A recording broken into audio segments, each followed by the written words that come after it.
Lindsay is back, baby. Hide your parents, because she's on the loose. So I figured if I'm going to be a commentary YouTuber, I might as well rip off the Band-Aid and make a video about a corny Christmas movie. Speaking of which, this video is sponsored by HelloFresh. They did what to monkeys? Did the monkeys like it, though? So I'm going to preface this by saying that I'm genuinely excited that Lindsay Lohan is acting again. She's been in some of the most formative movies from my childhood. Parent Trap, Freaky Friday, Mean Girls. Of course, none compared to the level of perfection and cultural influence achieved by Herbie, Fully Loaded. What kind of shit is that? But seeing her struggle with addiction and being kind of ostracized by the mass media was hard to watch, mainly because it seemed like she needed help and nobody was doing that. But there's no money in that, so I shouldn't really be surprised. So watching this movie gave me some sense of relief, seeing her happy and healthy and having fun doing something I think she's pretty good at, which I think is the true meaning of Christmas. I'm sorry.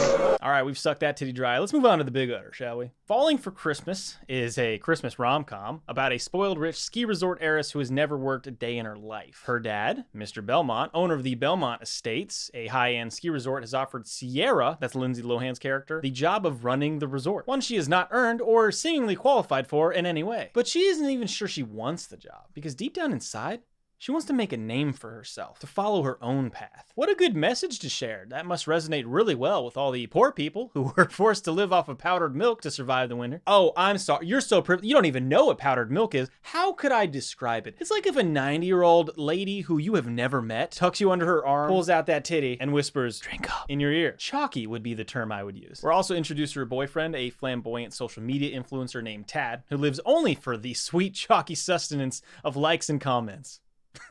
So sorry I did that. You look a little thirsty there, bud. Maybe you should like and comment on the video below if you're enjoying it so far. It only gets worse. Their relationship is more of a business deal, but they don't outwardly say that. Of course, we all know the truth, that he will be used as chum in the shark-infested waters of love, initiated by the down-to-earth hunk we see in the next scene. Speaking of which, here he comes now. Yeah.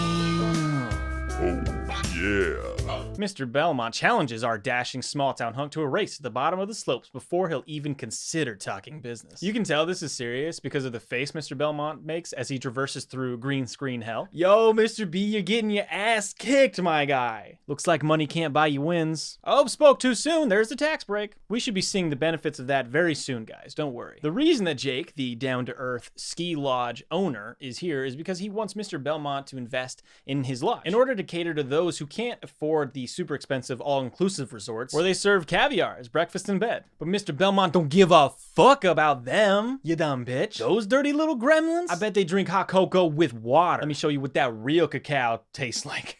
That's right, bitch. Slurp down that hot, steamy liquid. Jake, of course, meets Sierra in the lobby, fumbling around like a dumb, stupid, dumb idiot, and knocks into her, spilling coffee on her expensive clothing.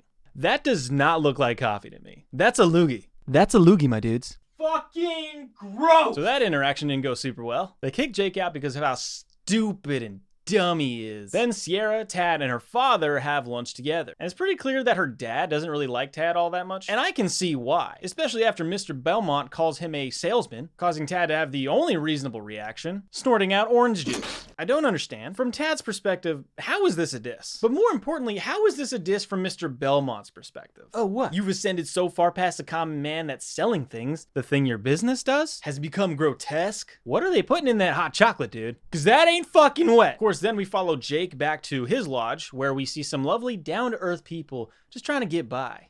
Ew! We learn that he has a daughter named Avi, and sadly his wife passed away a few years ago, leaving him to run the lodge by himself, along with the help of his mother-in-law, who is super fucking nice, just lovely, 10 out of 10 grandmas, nothing shocky in those titties.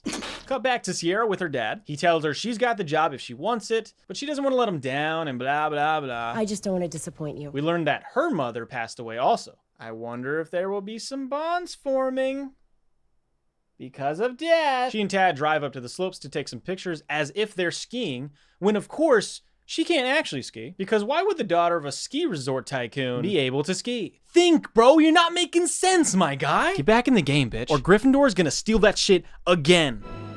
Gryffindor wins the House Cup.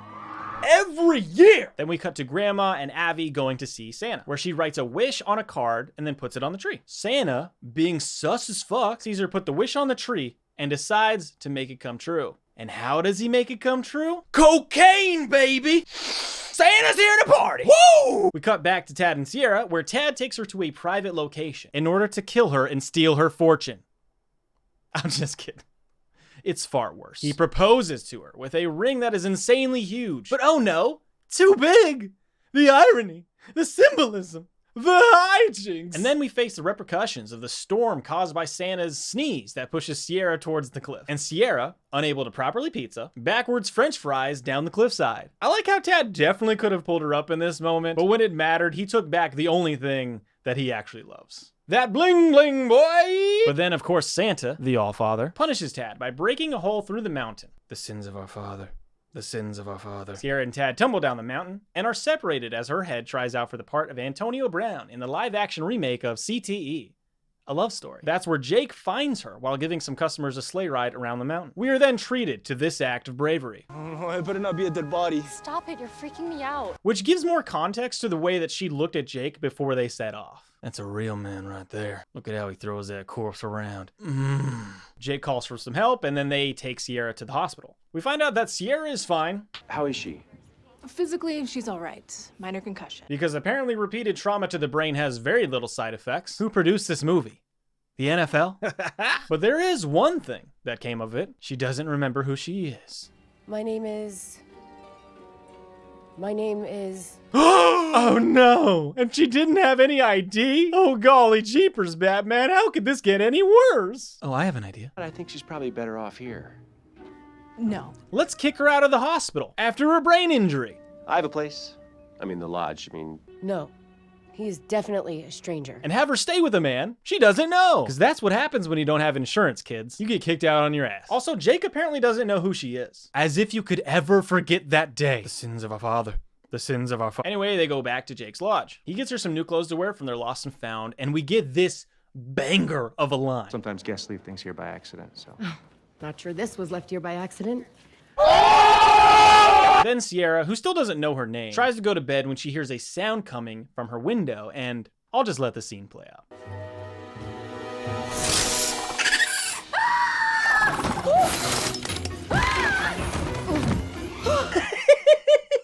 Jake pops out of the door faster than Chris Hansen at my Boy Scouts retreat. Seriously, how did he get there so fast? That mofo was waiting by the door. You can't tell me otherwise. Before we get too far into the cheesy romance, let's get a Tad update, because it's getting a tad bit crazy. It's what I do. It's what I do. So Tad, who's also lost in the wilderness, wanders aimlessly in the dark until he finds a fishing hut out on the ice with lights on. Inside is a middle-aged man who is ice fishing by himself and doing nothing else weird. Nothing else. It's all normal here. Tad bursts through the door and gets fishing tackle thrown in his face. But Ralph, that's the fisherman's name, quickly comes to his senses and sees a man in need. He then offers to help get the lures out of Tad's face, which of course causes Tad to faint. What was that look? Ralph? Ralph, buddy? Ralph? Cut back to the main story. The next morning, Sierra wakes up and hangs out with Jake's daughter, Abby, and they decide to give Sierra a new name until she remembers her original one. She names her after one of her stuffed animals, Sarah. So Sierra is now Sarah.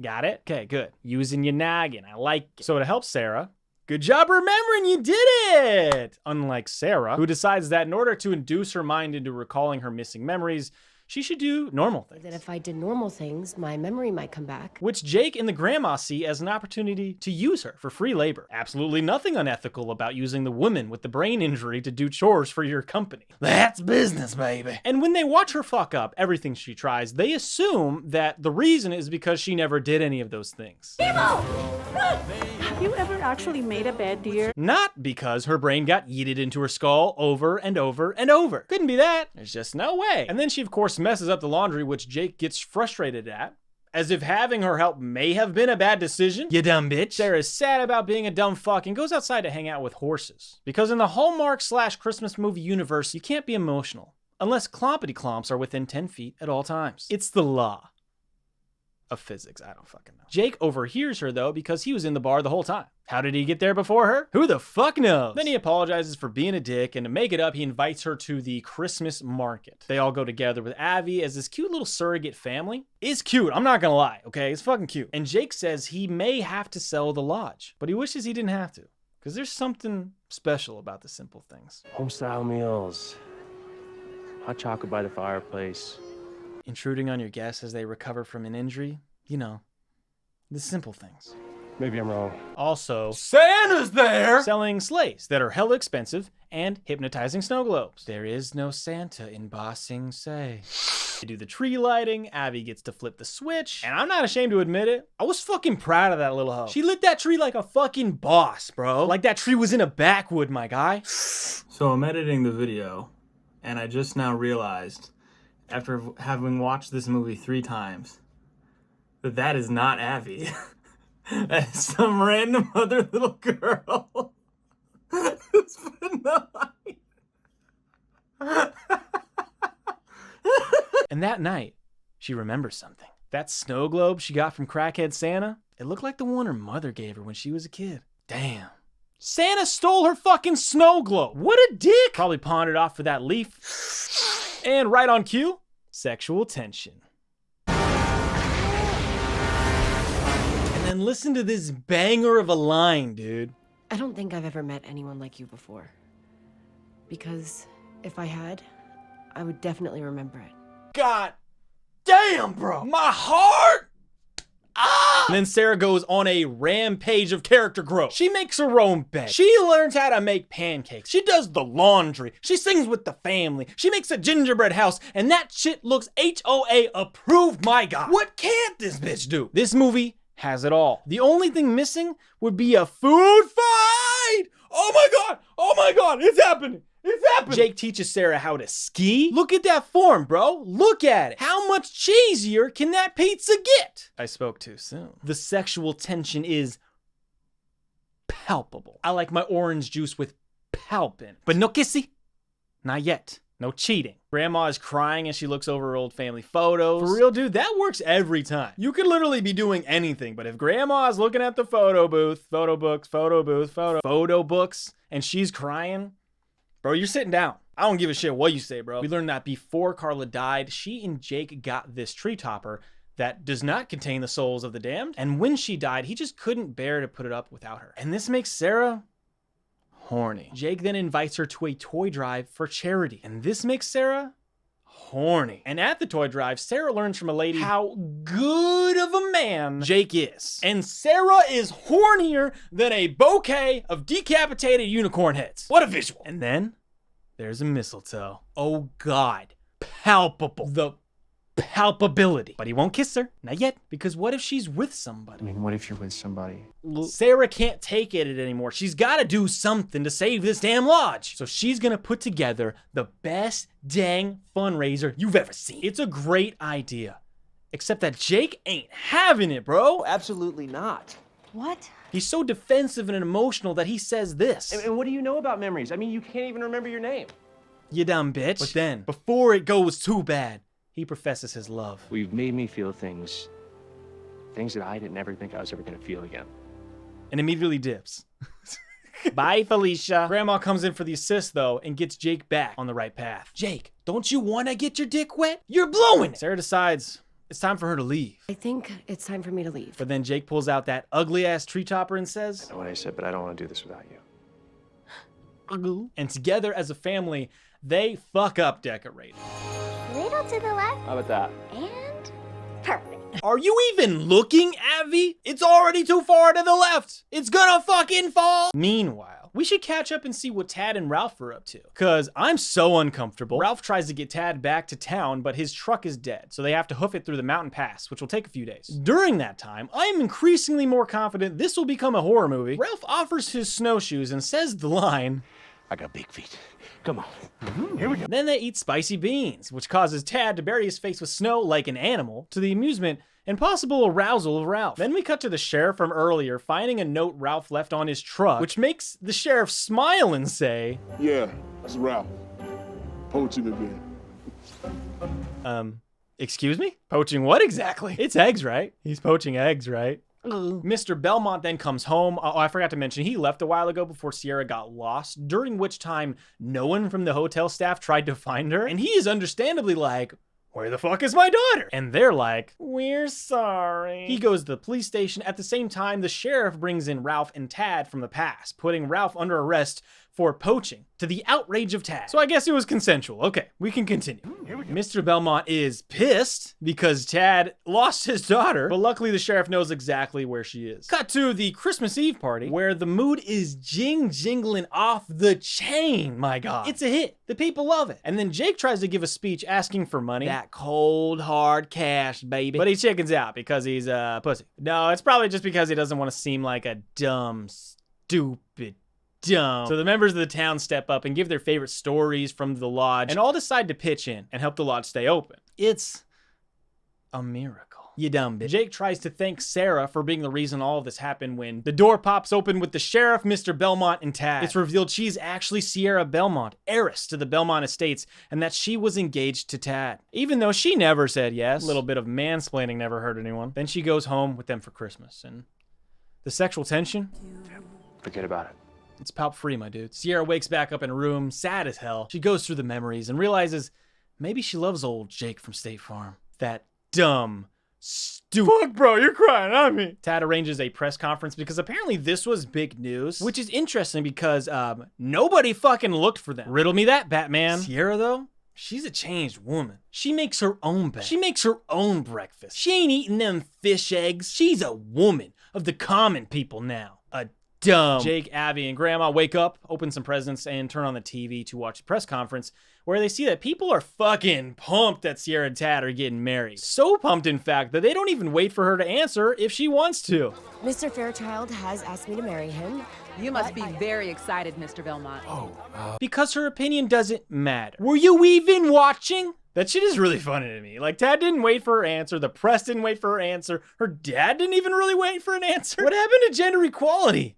You sluts? Abby tells her dad to go get Sierra because you love that chick, Pops. So they get out to the snowmobile, but oh no, it's broken. Then they see that expensive ass sleigh has magically shown up at their doorstep. They strap up the horse. Oh, the horse's name is Balthazar, by the way.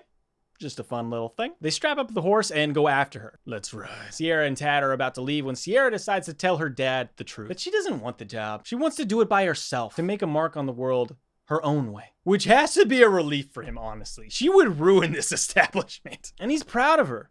Because he only wants what will make her happy. And that's nice as fuck. I don't care how much shit I'm talking. I teared up.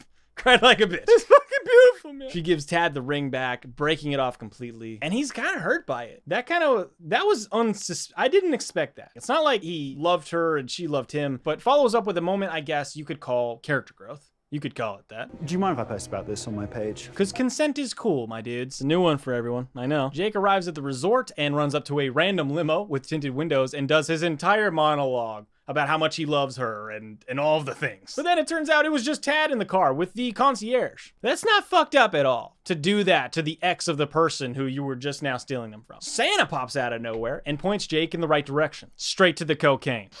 Jake finds Sierra. They make out. Finally! What a Christmas, y'all, man. I hope they end this on a great banger line. What a Christmas, guys. Yeah, it's one I'll never forget.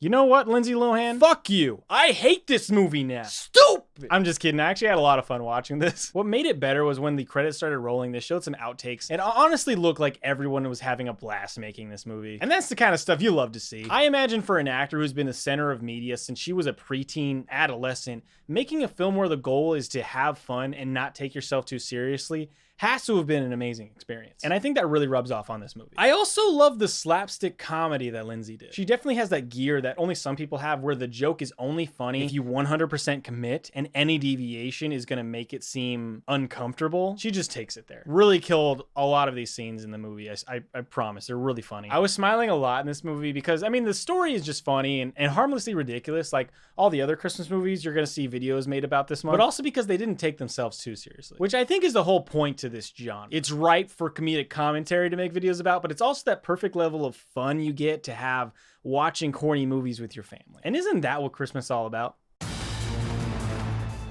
Okay, thanks for still being here. If you have a moment, I'd really appreciate if you'd like and comment on the video. That stuff really helps me out way more than you think it would. You can support me on Patreon and get deleted scenes from all the videos that I've posted. Regardless, thank you for watching. I hope you have a lovely Christmas, and I will see you very soon.